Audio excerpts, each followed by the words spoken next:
Now that I'm a traveler, I find myself missing education. So,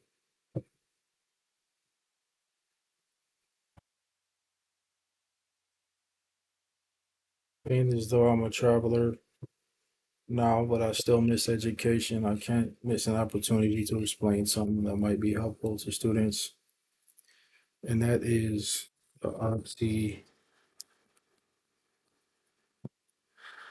well, we'll spell it out all the way. Hemoglobin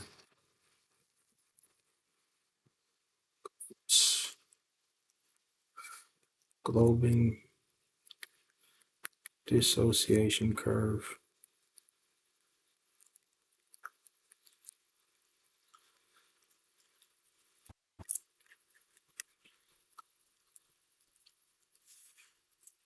All right, just to make sure this is right.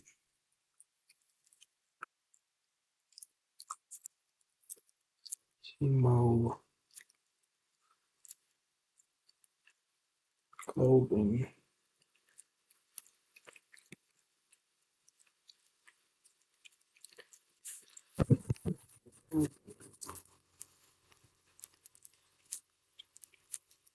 dissociation curve. All right, so shorthand uh, uh, sign for this is O2 hemoglobin dissociation curve. I know it's one of those things that gets taught in respiratory school, but it's usually not understood, at least not by most students. Most RTs don't even understand it. But to be straightforward about what it is, it describes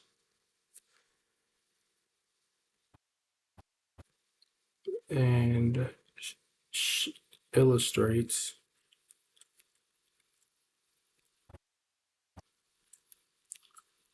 the relationship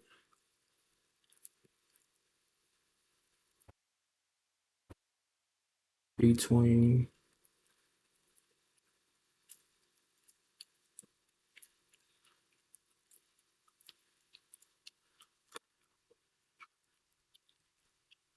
between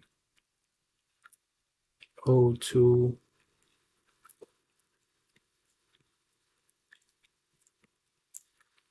O2 bounty hemoglobin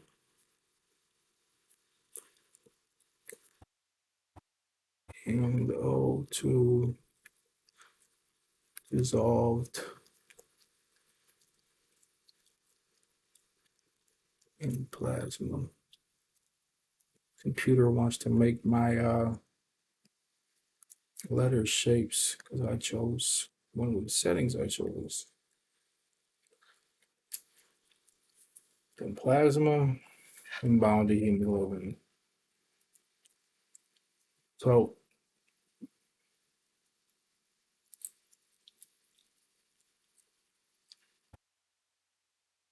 another one of those things that I think students don't realize soon enough is that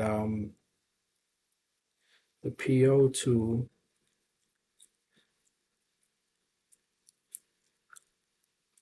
this will include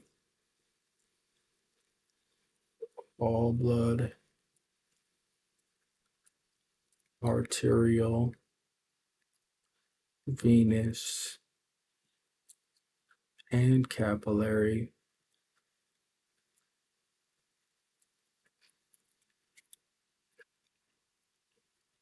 That's supposed to be a Y.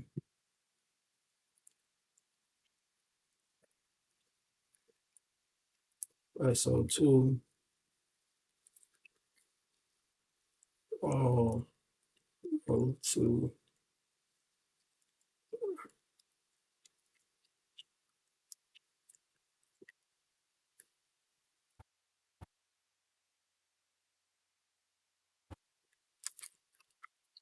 so hemoglobin, blood, dissolved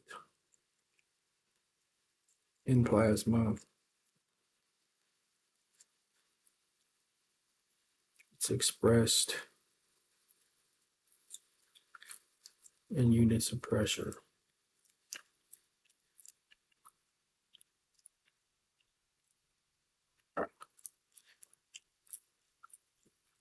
i.e., PaO2 100 millimeters mercury.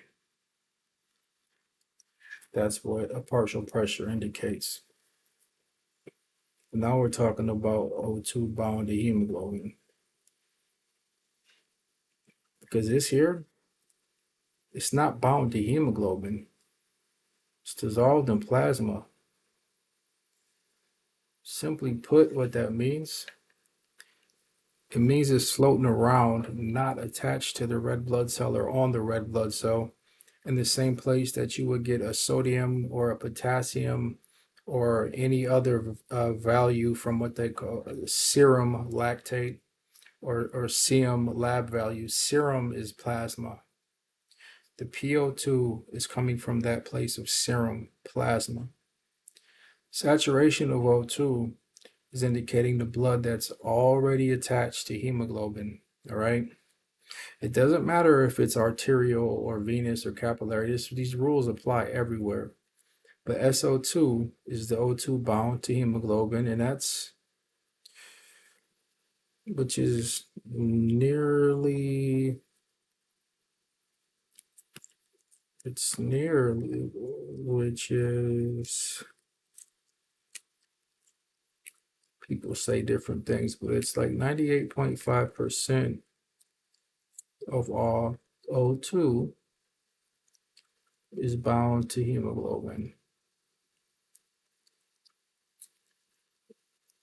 That's so this is the saturation that indicates what's bound to hemoglobin, where the PO2, the pressure, indicates how much oxygen you have floating around, not bound to hemoglobin. So this blood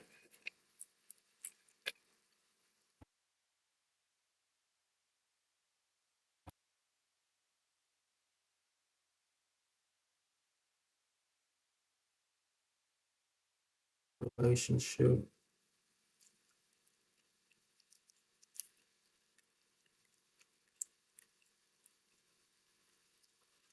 is sigmoidal, not linear. I promise you this question is going to come up. But what this curve explains is the relationship between oxygen in these two places.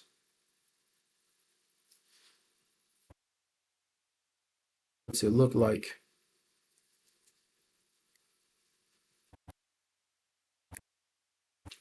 Well,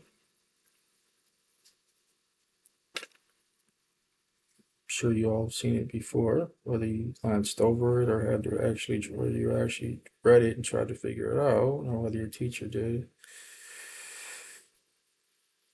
Just as the name indicates, it's a curve.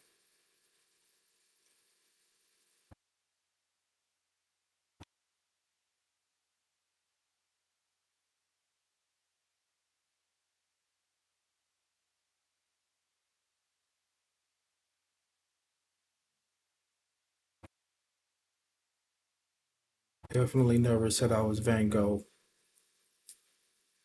but I want to use a color that's not going to interfere. I'll use orange.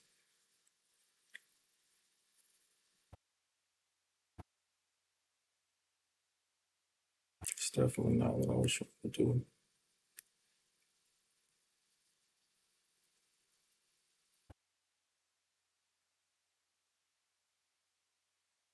This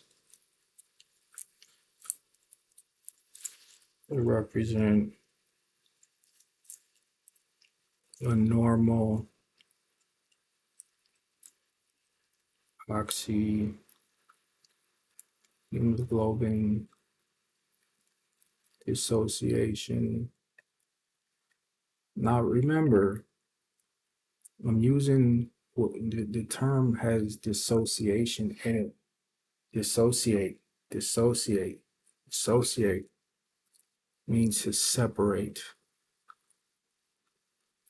Okay, it means to separate people. That's all it means.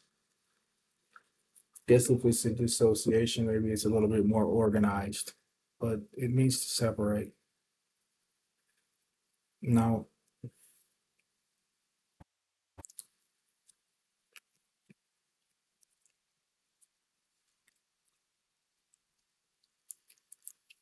so on your x-axis, you have your PO2. On your y-axis, you have your saturation. Okay. Then you have a thing called the P40, right? P40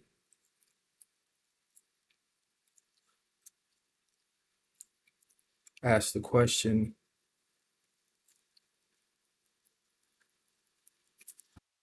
what is your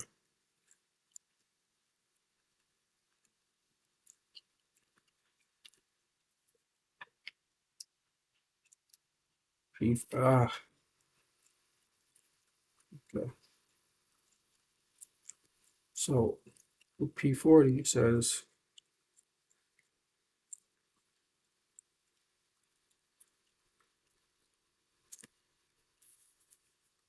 P40 asks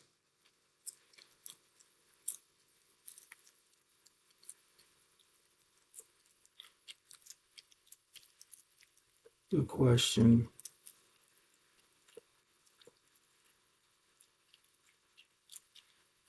where's our curve?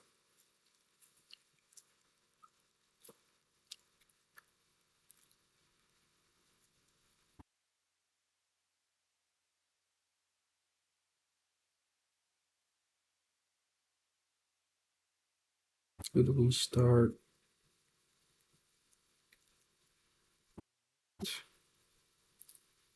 right or normal?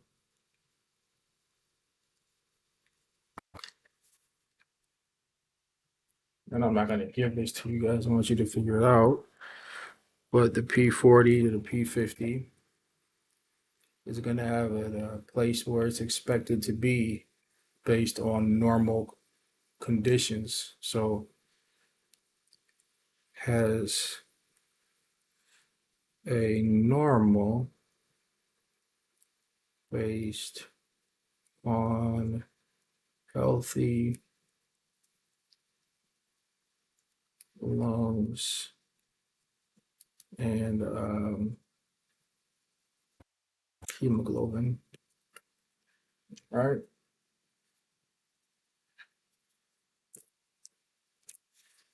And you have what we call shift to the right.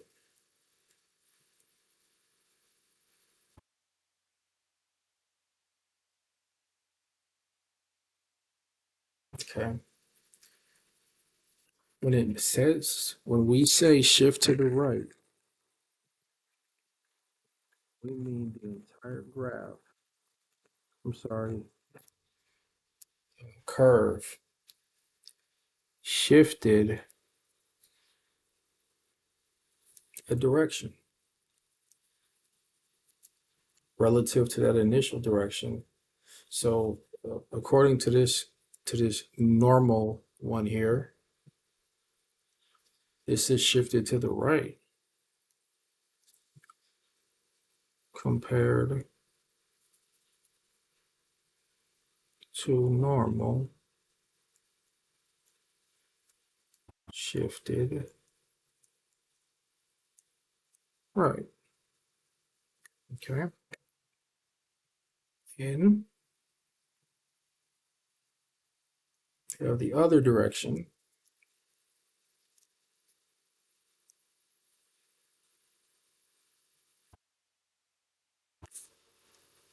that's a shift to the left. Left of normal, and normal's black. All right. How do we know if we started off normal? We started off normal because we looked at our P40. Okay, P40. It's asking you, where did your curve start? Okay, and the relationship started here healthily, and this is where the P40 under normal conditions went. But as we can see, P40 is going to be different based on whether it shifted to the right or to the left. Okay.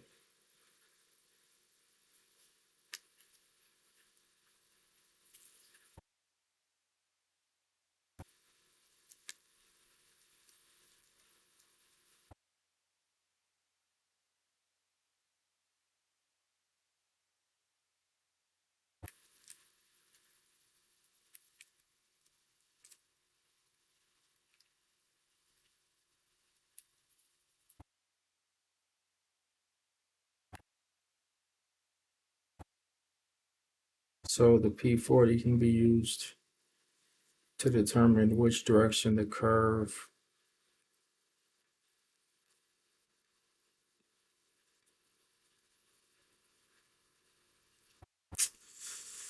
Oh gosh, is moving. Okay. We got to know which way the curve is moving based on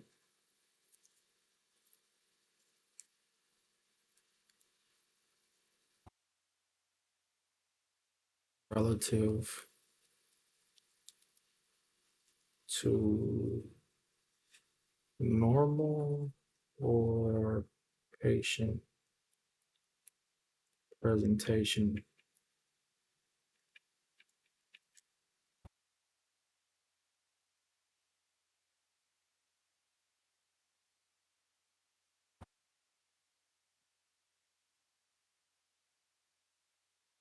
Meaning, if the patient presents in a state of hypercapnia, then the patient's initial presentation will have been in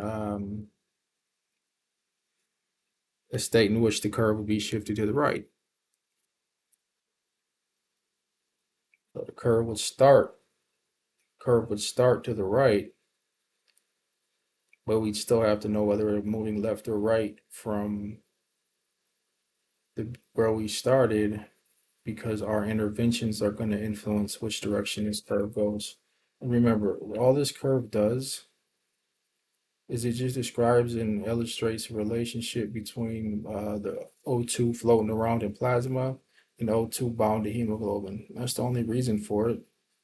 This thing doesn't make these things happen. It describes what's happening, and that's a very important thing to remember. It doesn't make it happen. We don't make this happen. This is what is occurring inside of our bodies, and it's the best way that we have to describe what we understand about what's occurring under different metabolic conditions.